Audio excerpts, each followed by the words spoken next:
Hello, thanks for joining me today. Today I'm going to show you how to make bath bombs. Now I tried to find a recipe that called for ingredients you'd have around your home or ingredients that would be easily found in the stores in Airdrie.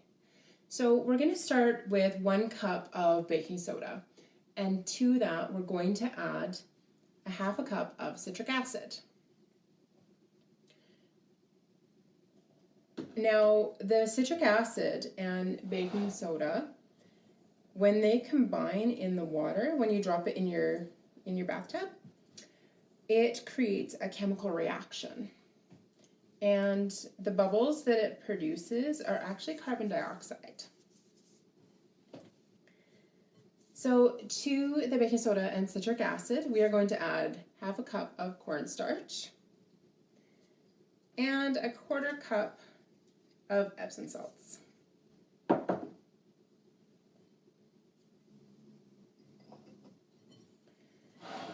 And that is going to be the dry ingredients for the bath bombs. Now, I have a 1/2 cup of melted coconut oil. And coconut oil, when you melt it, has a very low melting point, so it doesn't take very long to melt. And to that, I'm going to add 1 teaspoon of vanilla.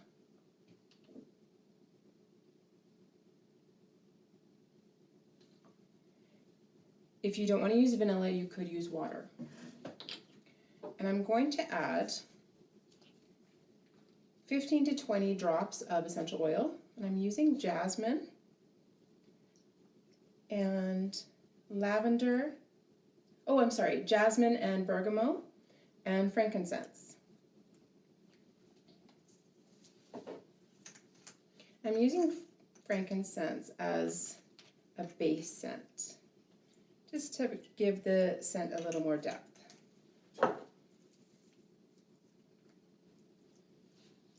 And most recipes will tell you to put the wet ingredients into a spray bottle, but I found when I did that, when I put it into the dry ingredients, it went into the dry ingredients a little too quickly and caused that chemical reaction that I was talking about. So what I do is I put it in my hands and I rub the dry ingredients with my hands and incorporate it that way. And then you don't have that chemical reaction that starts.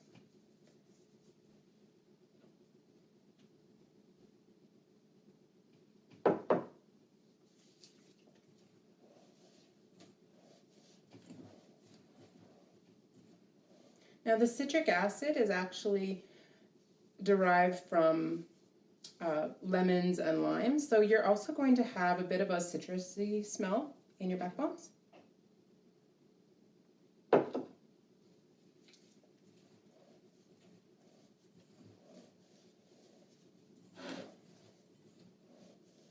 And you want to make sure that there's no water or moisture in your molds or your bowls, because that will cause a chemical reaction as well.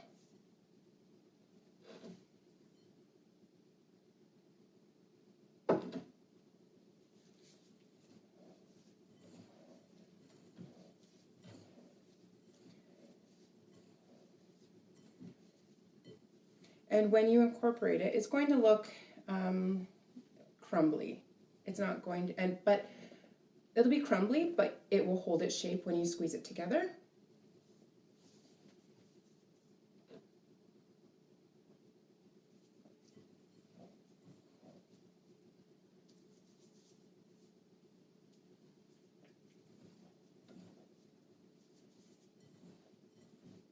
It's going to be quite,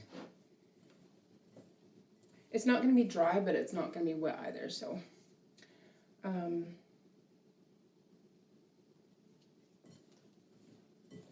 So once you've incorporated all the wet ingredients and it's been mixed evenly, then we can put it in the mold.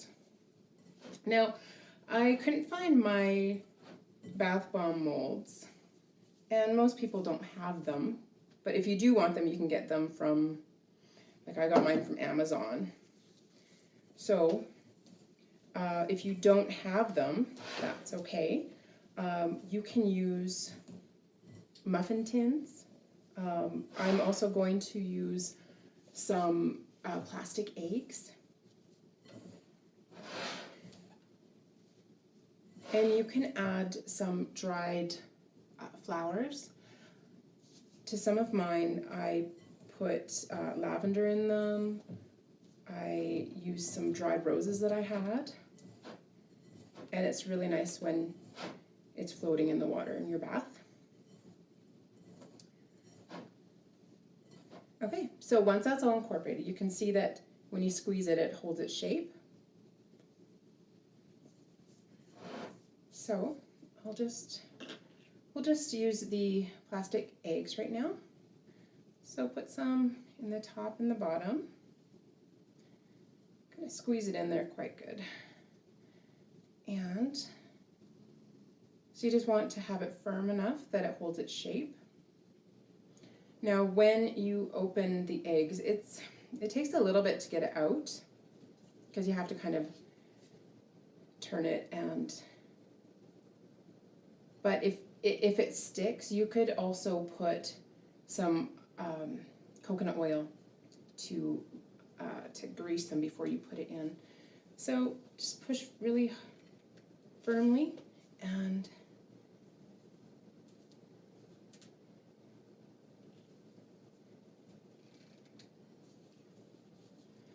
just squeeze that together. So once that's together, then you just set it aside. You have to leave the bath bomb mix in the molds for 48 hours. It takes quite a while to dry. It may take a little longer if you have humidity in the air as well, or if you have a humid house. So just put them in the whatever mold you choose and squeeze it down so it's quite firm so that it doesn't crumble when you take it out. Now if you wanted to add color, you could add the color to the coconut oil before you put the coconut oil in the dry ingredients.